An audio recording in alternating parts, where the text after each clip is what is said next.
Good evening, everybody, and welcome to another episode of Having the Chats podcast. And tonight I have Miriam with me.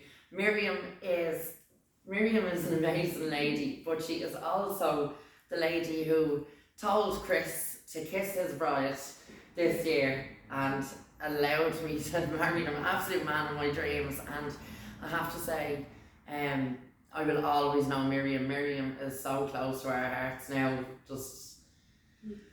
Anyway, Miriam, how are you? I'm very well, and it's a joy to be here. An absolute joy to be here. I'm really looking forward to it. I'm so glad you're here, I really am, and I'm so glad people are going to get to see who you are, because everybody who has gotten married has had like a priest or a celebrant or somebody, you know, but the way you did it was just completely different.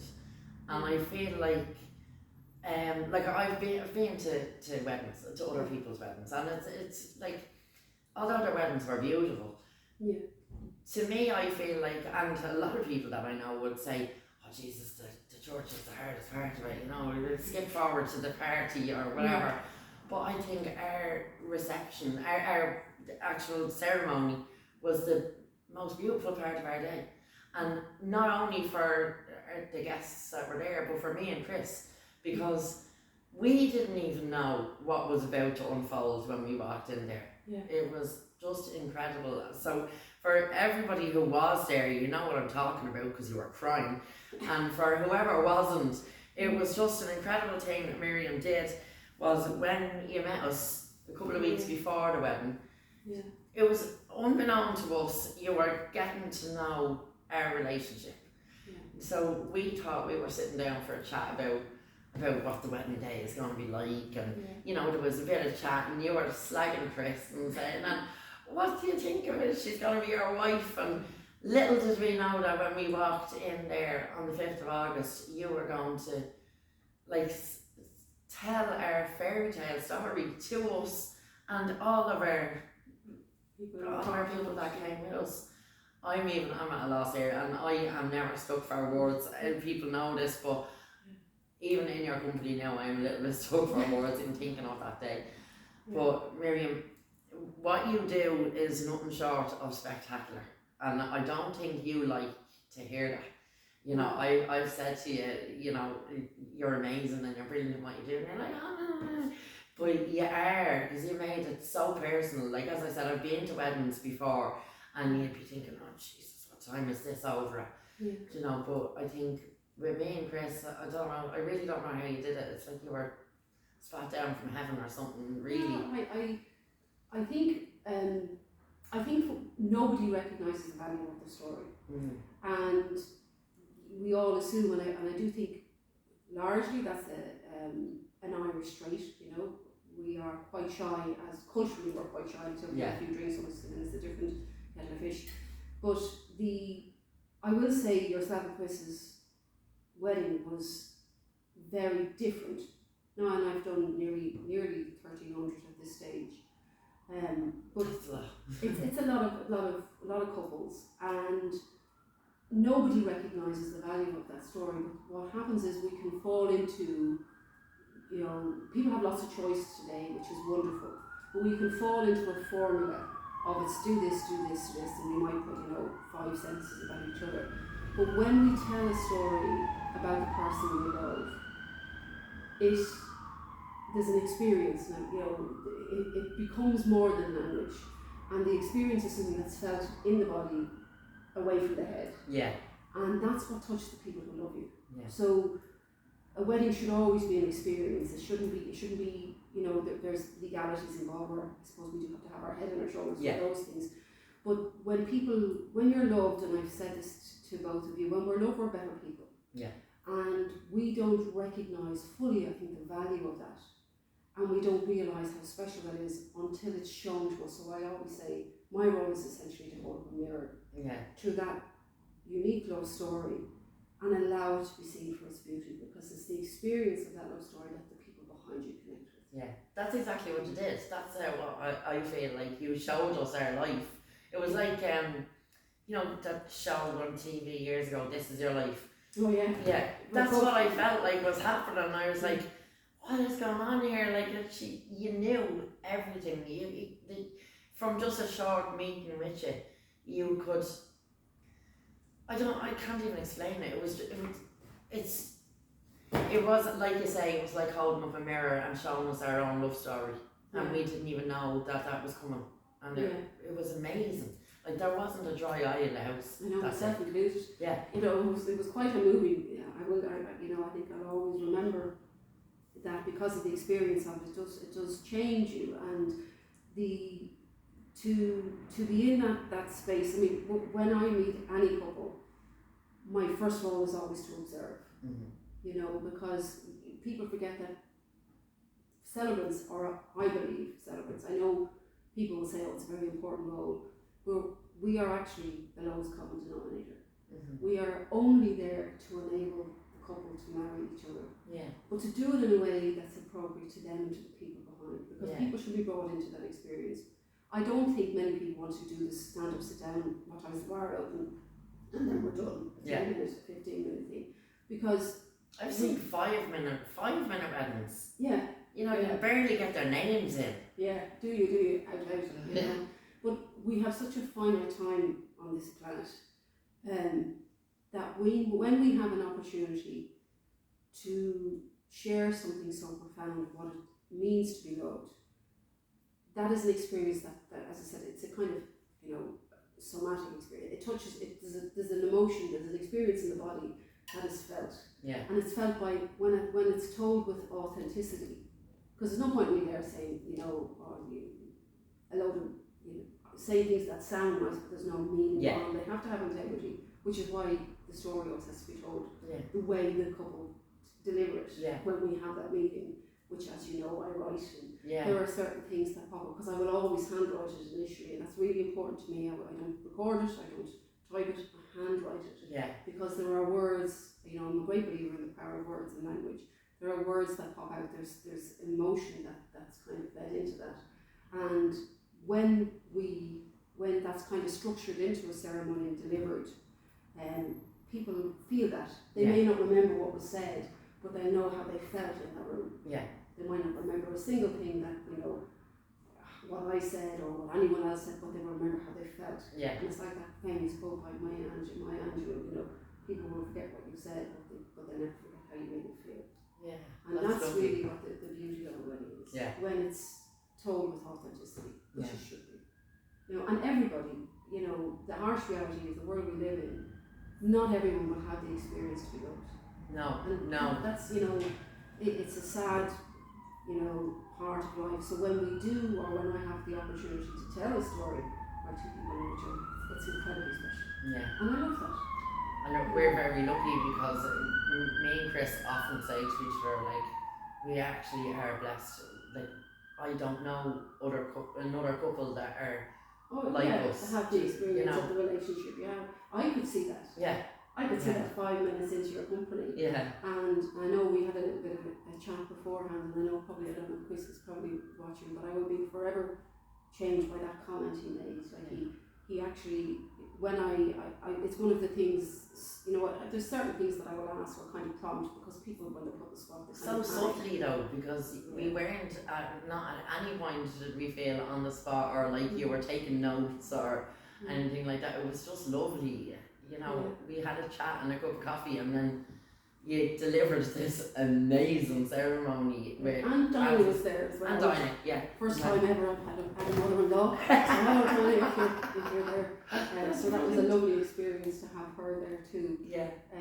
But yeah, like you know, what he said, because you know, and because I'm going to say it. Yeah. Of course. I thought it was incredibly moving. I think it's moving as well. Yeah.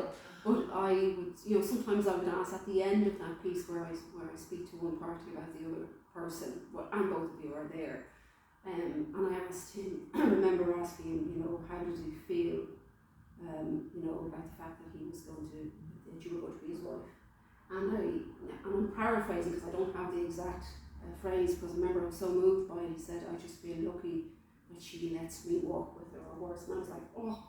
You know, and I can still feel that kind of, it was just such a beautiful way to, because he put it back to you. Yeah. You know, there was no kind of, you know, I'm looking for, this is how I feel. He put it completely beautiful and touching Yeah. thing to say that will forever stay with me. You know, so if I felt moved by it, I'm pretty sure that You know, he's just, and you know yourself, he's so genuine. Chris is just such a genuine person. Like he's transparent. He couldn't be anything other than that. He's just amazing. But so are you. Yeah. And that's why you work so well together. Yeah. You know, and we must never lose sight of that either. Absolutely. You know, because it's human nature to compare ourselves and compare our relationship or anything that we do in life. We will compare, and the problem is if we stay there. Yeah.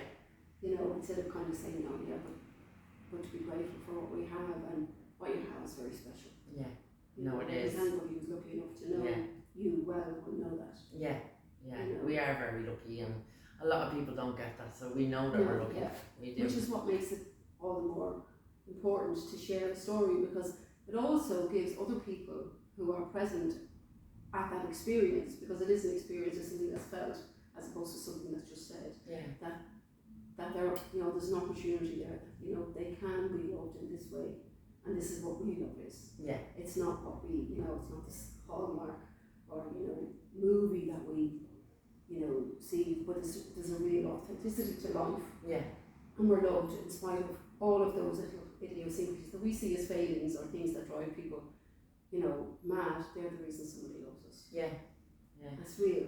Yeah. And that's you need that. It is important, because we are our own worst critics, like, aren't we? Really? Well, I know I am, but Chris is very good at kind of bringing me back, you know, and saying to me, "No, Laura, you're brilliant," you know, and he's right, I am brilliant, but no, you know what I mean, though. Yeah. It is good to have kind of somebody in your corner like that, but that's not bullshitting you, you know. Oh, absolutely. That's not afraid to tell you when you're being an idiot as well, you know. Yeah, someone who's straight.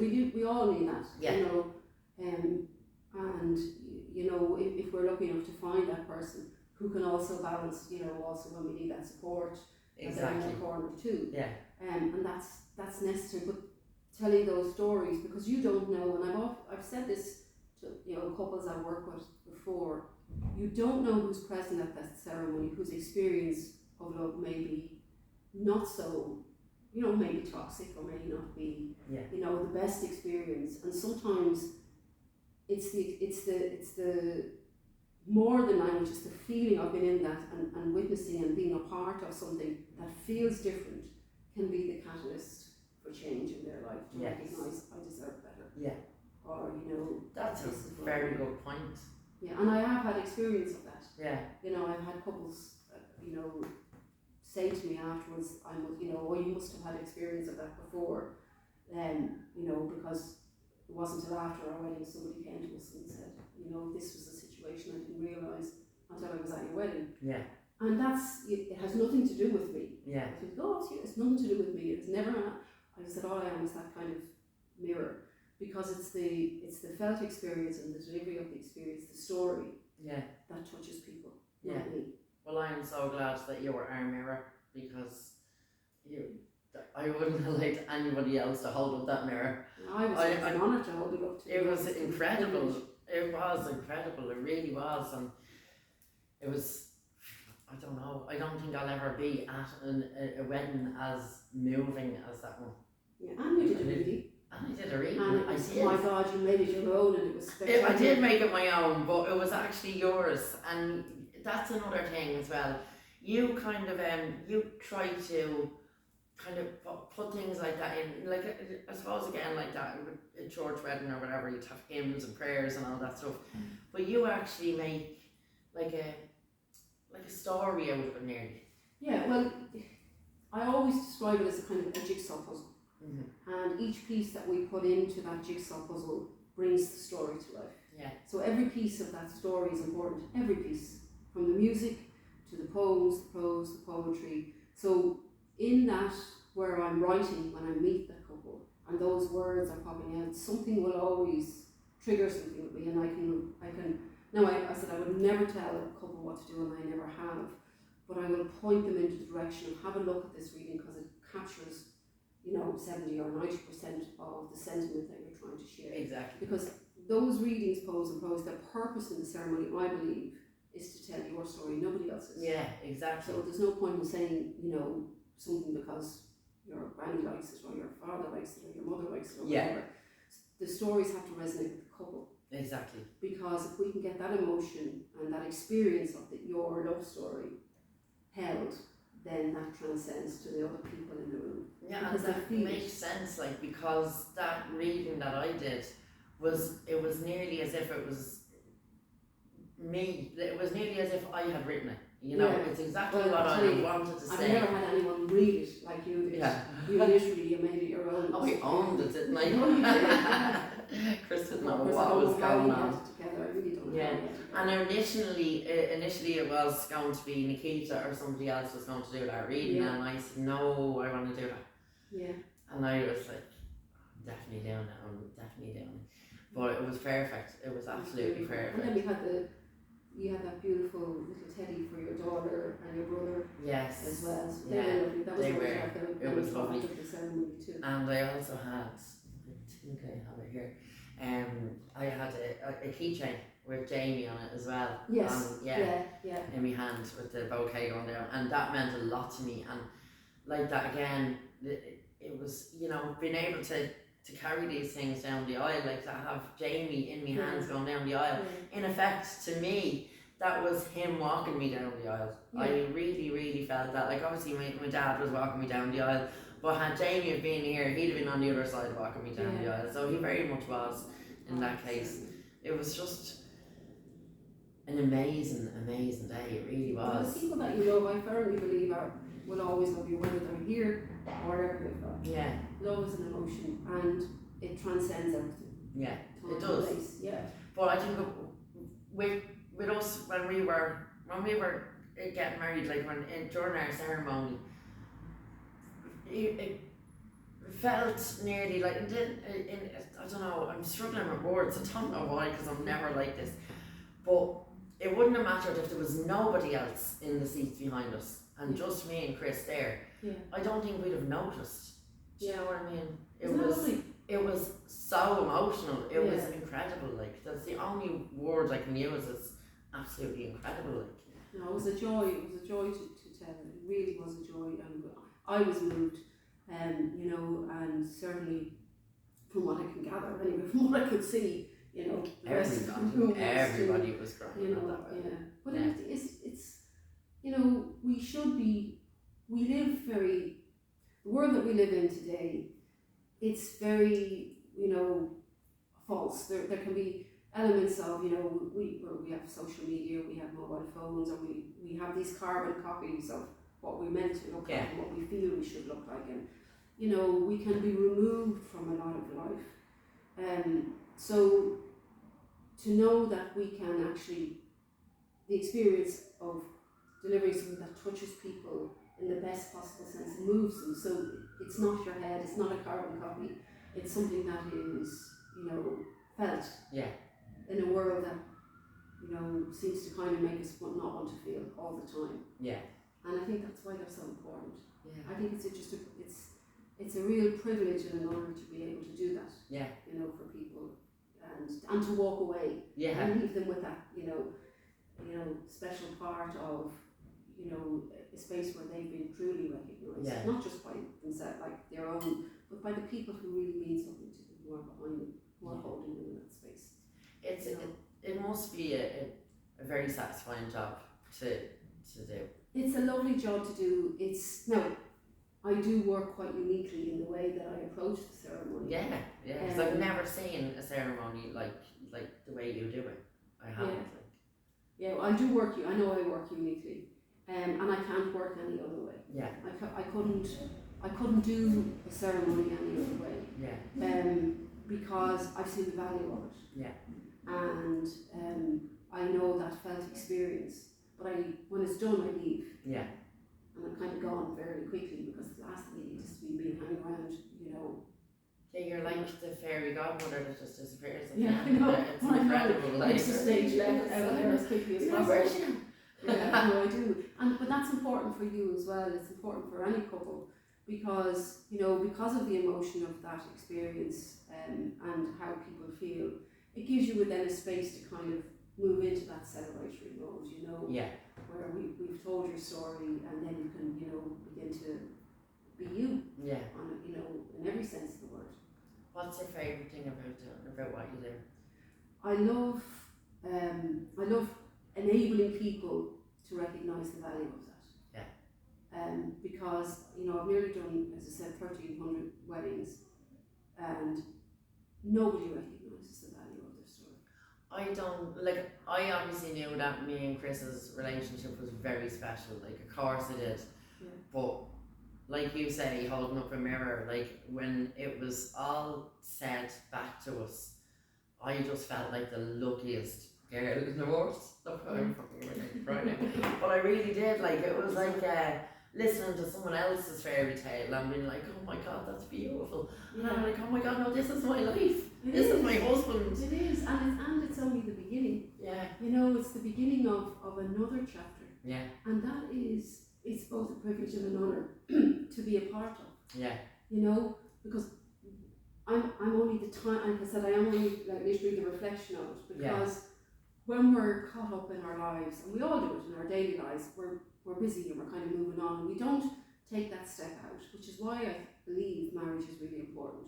Yeah. Because if we have that opportunity to show how beautiful that story is, and it's also the measure of what your children will judge their love stories by.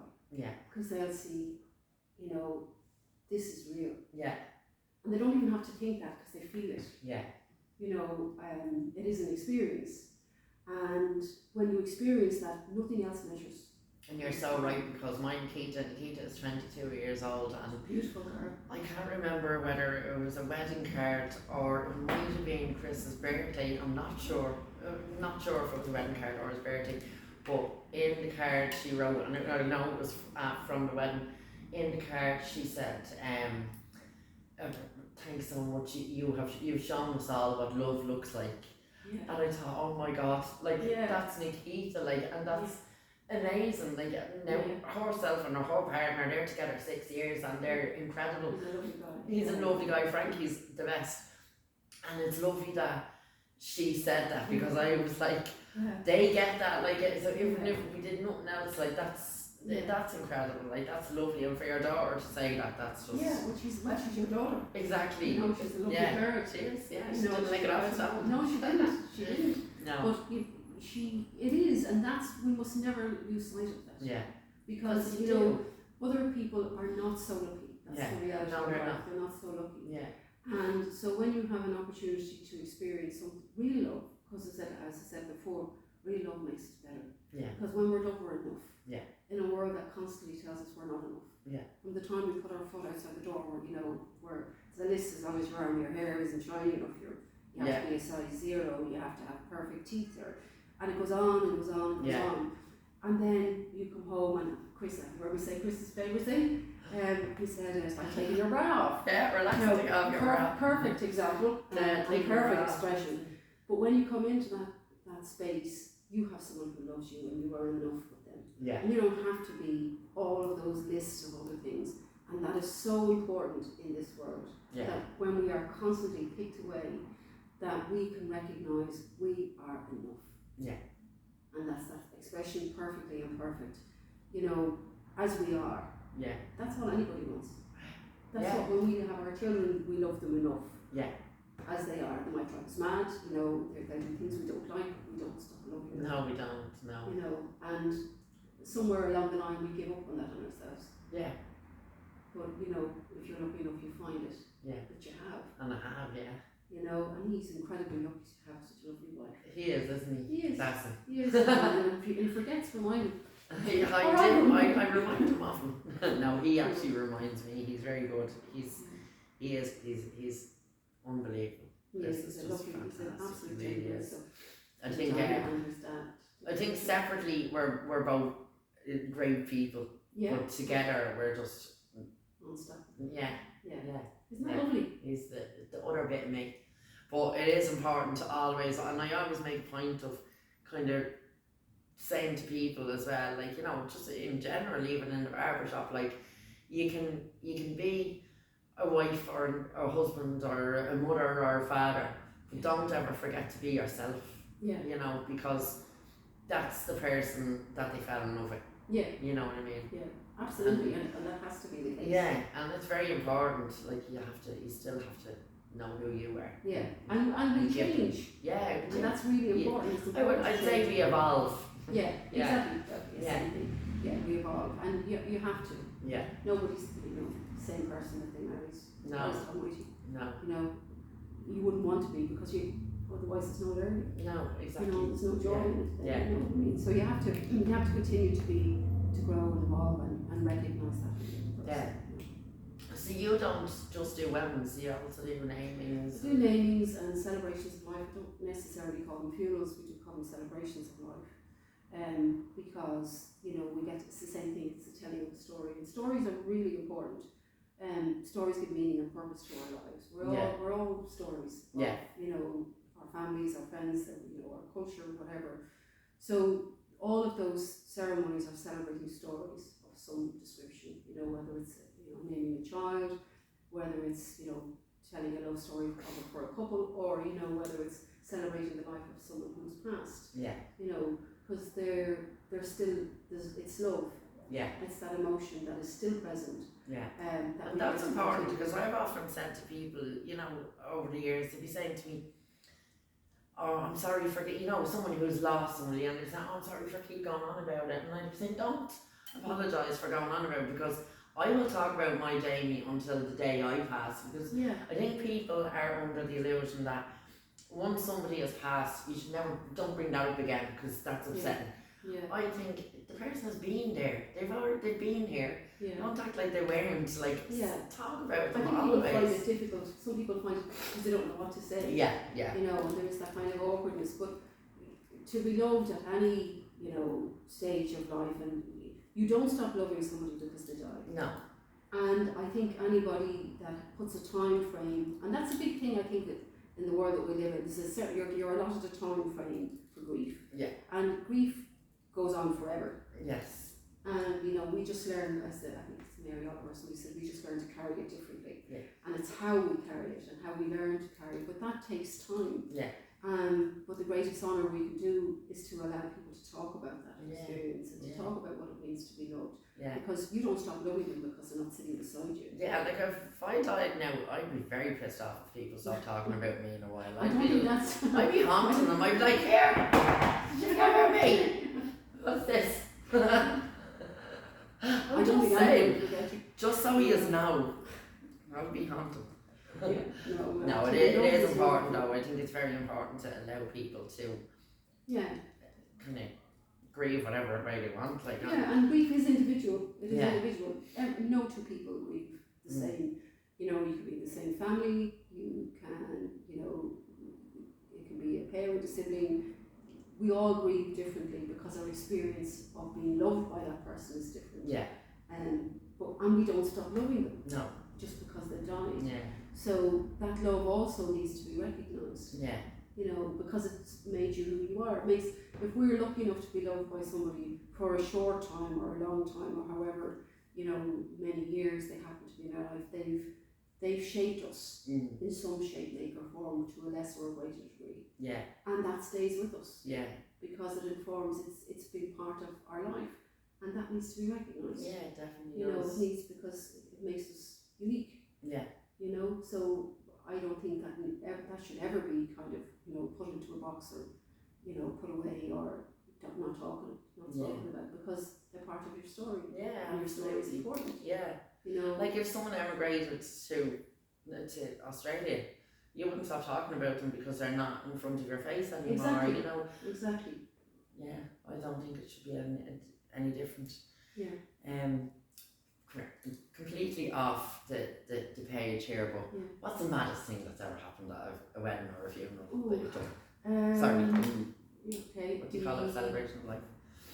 The maddest thing, I suppose, that was actually one of the funniest stories years ago.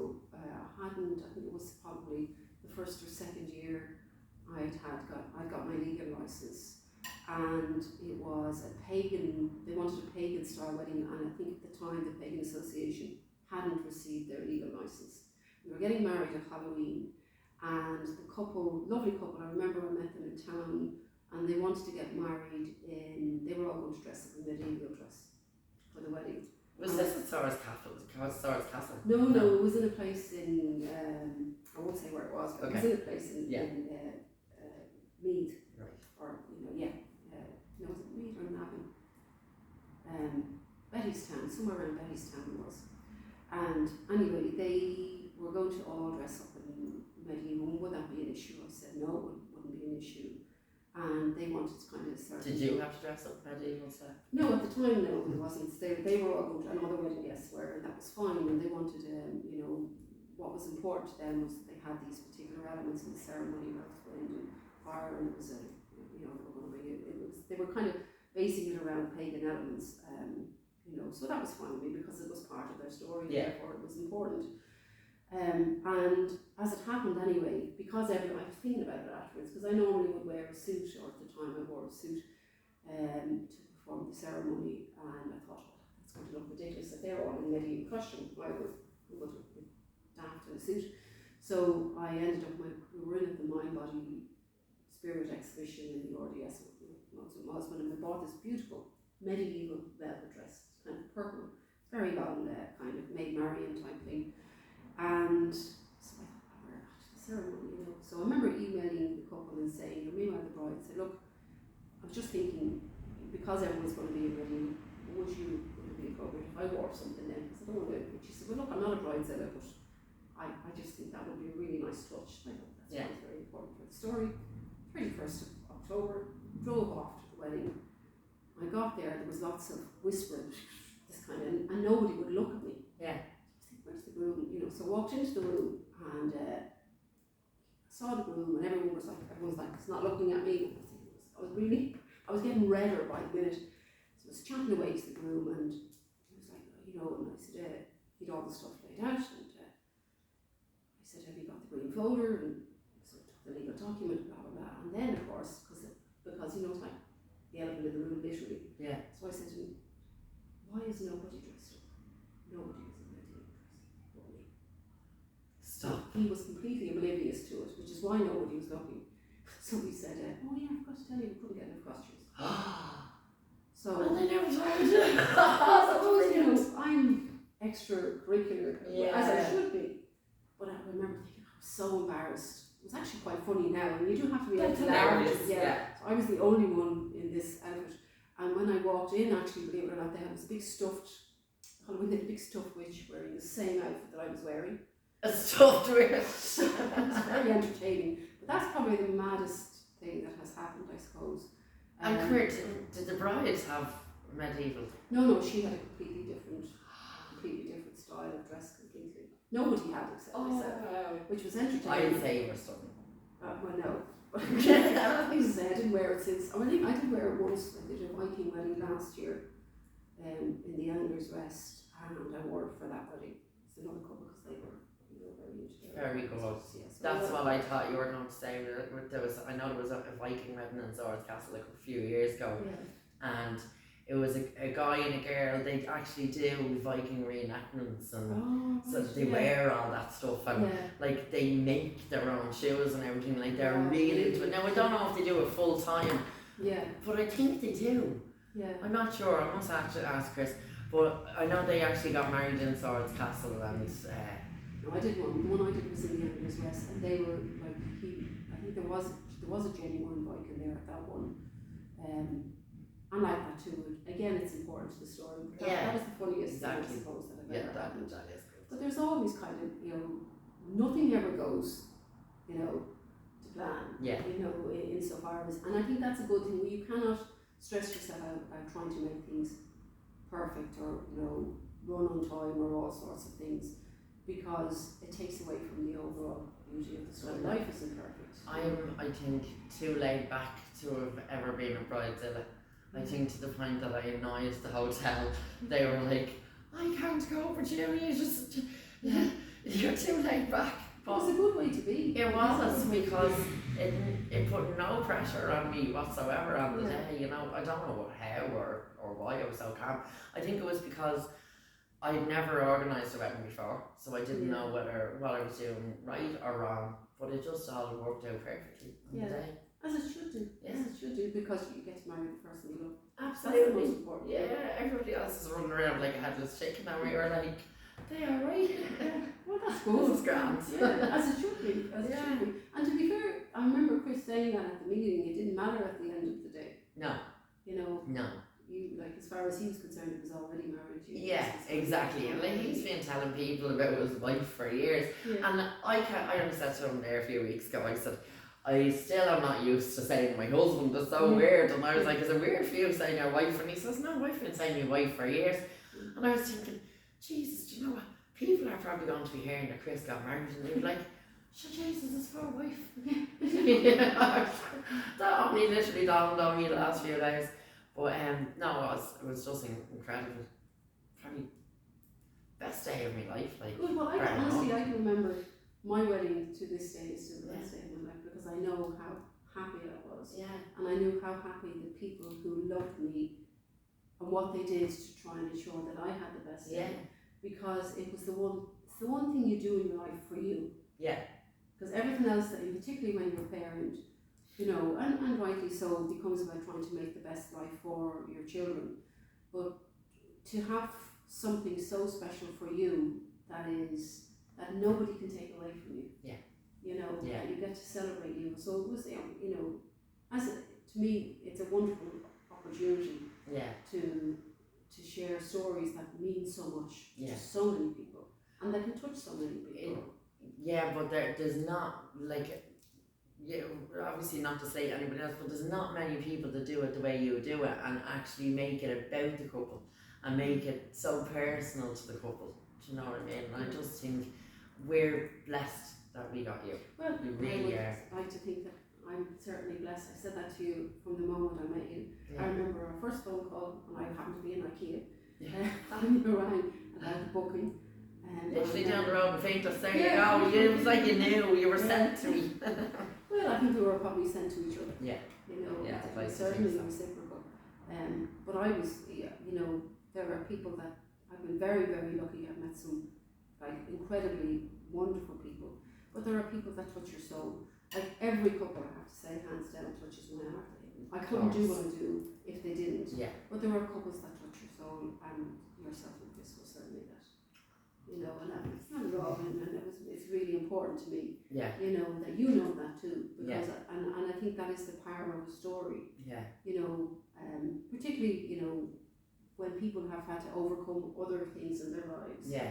And whilst we can all know we're lucky in other respects, but we don't recognise the value because we've been through other things, and because we've had, you know, different things that we've dealt with, and we just assume other people have those. Yeah. But when you've been through experiences that have been challenging in many respects, and then you have this opportunity that opens you, you know, I don't know, it's hard. It's even hard for me to articulate, but it does.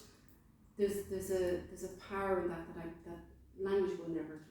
No, you're right, and like I know that, like, no matter what could kind of happen in a day with me, I know no matter what, the time will come that I'll be at home, and all I have to do, I literally just sit down beside Chris, and that's it, and you're into his arms, and that's it, that's the safe zone, and it doesn't matter what else is, you know, you could be in the middle of an absolute shit storm. Yeah. And you know that whatever has happened is not over, and you're going to have to deal with this tomorrow as well, or whatever.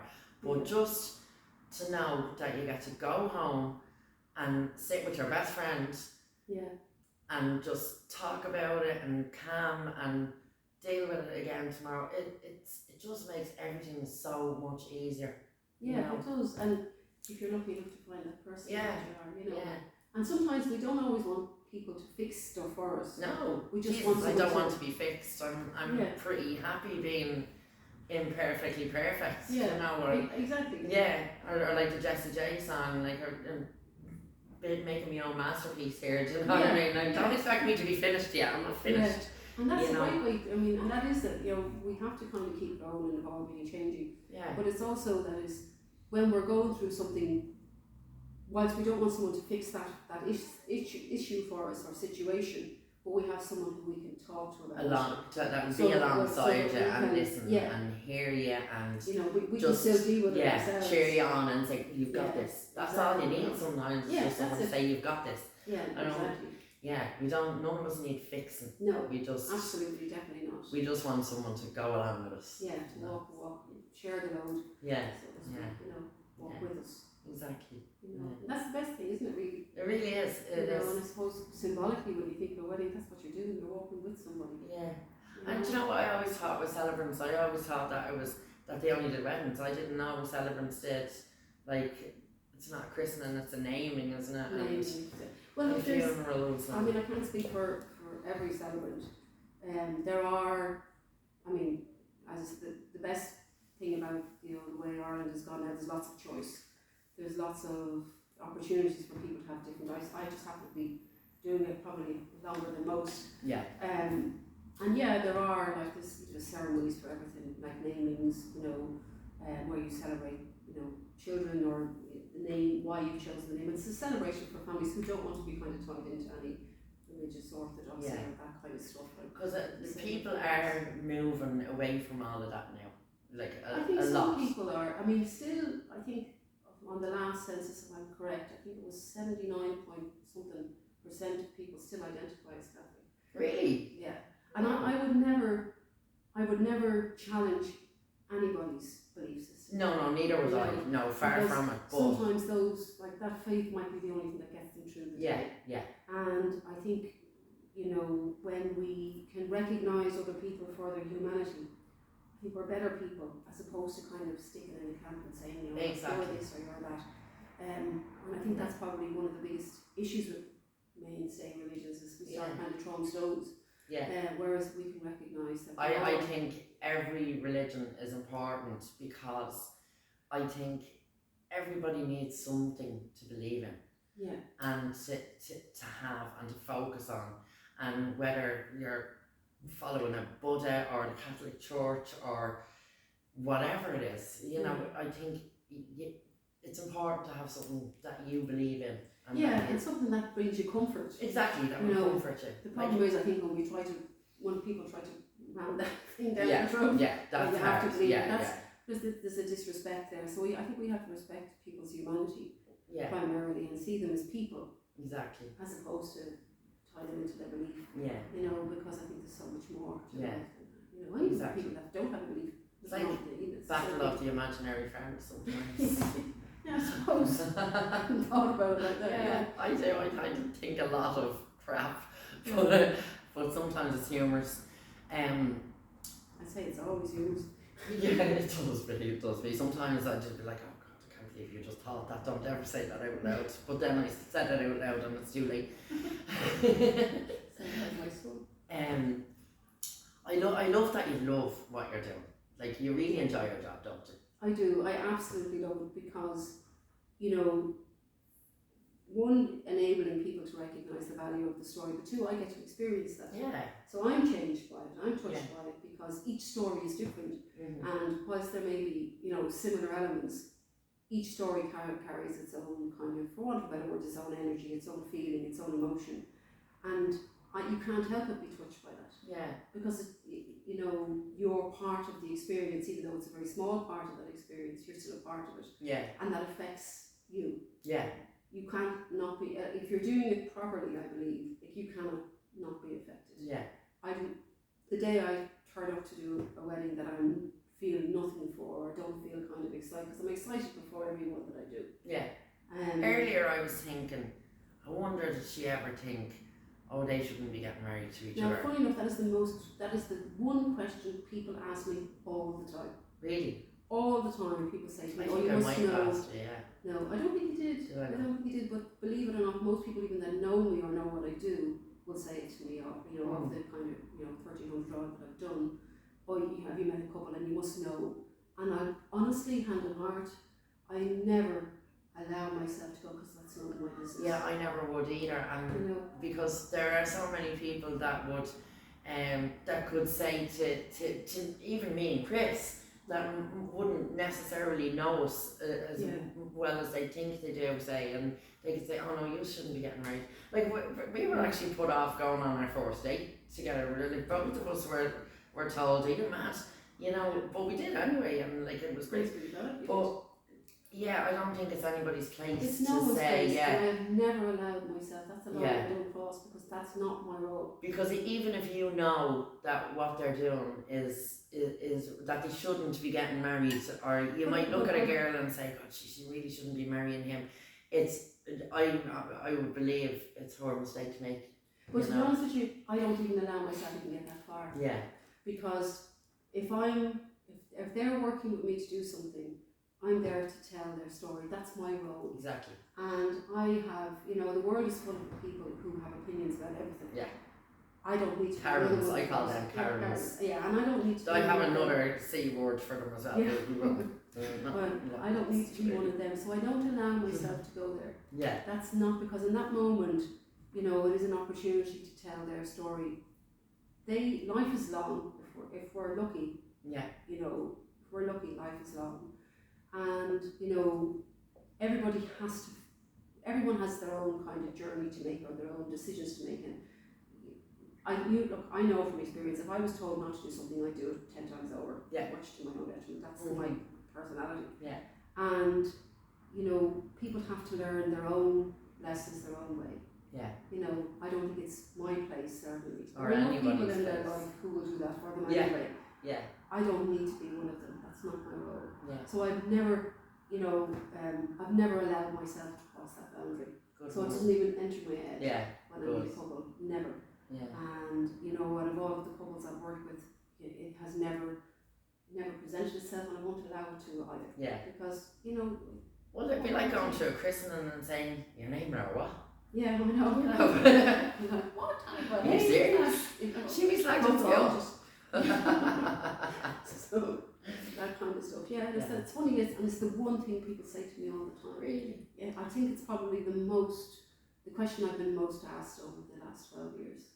No way. Yeah, it's just, I always think it's funny, but honestly, it never enters my head. Wow. And I'm grateful for that. Yeah. Yeah, that's good. Grateful you have that little window. Yeah. So. Jesus, I'm delighted. So anyway, so if people want, because obviously now we're in the Christmas time of year, and now it's going to be running into weddings for next year. Yeah, for Christmas and New Year, it's always a busy time. Yeah. So how do people contact you then if they're looking to get married? Well, I was blessed. I just found you on Instagram. I just typed in celebrant, and I was so lucky you were the first one to come up. I'm lucky too. I'm blessed. I believe that. So his website is www.spiritualist.ie, or they can contact you. Or me, yeah, no problem. Yeah, so spiritualist.ie, or I'm on Instagram, Mimsy F_Solemnizer _celebrant. So type in Mimsy F, or spiritualist.ie, either or. So there's 2 pages, but the main one is Mimsy F, spiritualist.ie. Yeah. So you can contact me. The website is www.spiritualist.ie. Love it. I'm available. And like I can't stress enough how amazing our wedding was, and Miriam, me and Chris were forever so grateful to you for what you did for us. I'm grateful too, because as I said, I was part I know, of it. but you got to be part of it, but so would any other celebrant that had come and that would do a 5-minute do you, okay, go on, kiss the bride, look, do you know what I mean? But you just made it so beautiful, and but people forget, all I do is tell your story. I know. It's just that people don't but recognise you need to learn how to take this, because other weddings don't go the way your weddings go. You know, it was beautiful. It was, if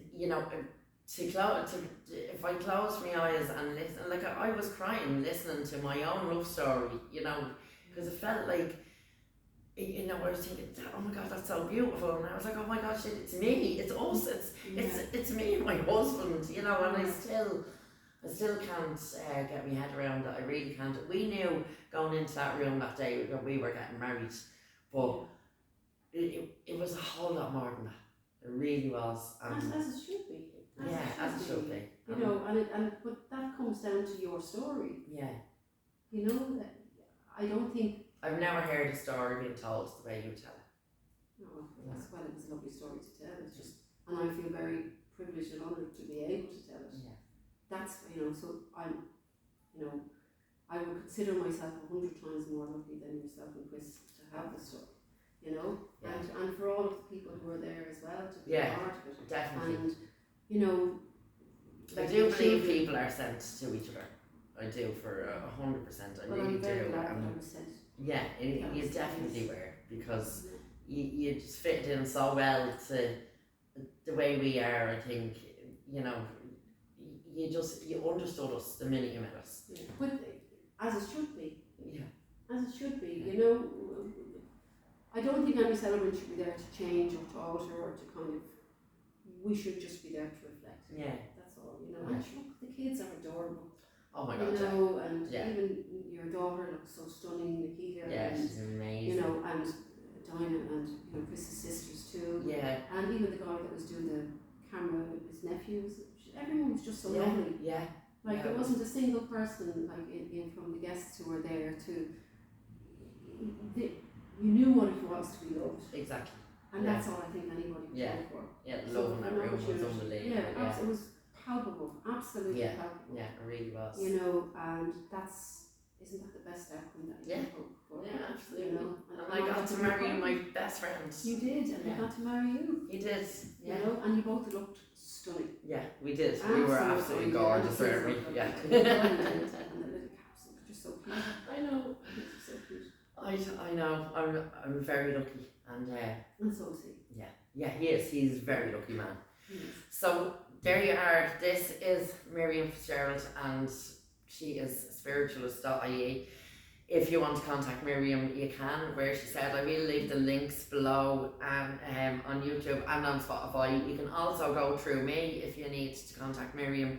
But if you're getting married, or if you're planning to die, or if you are going to be naming a child, let us know, and we'll do our best to get you in touch with Miriam. But I am so blessed. I'm very lucky.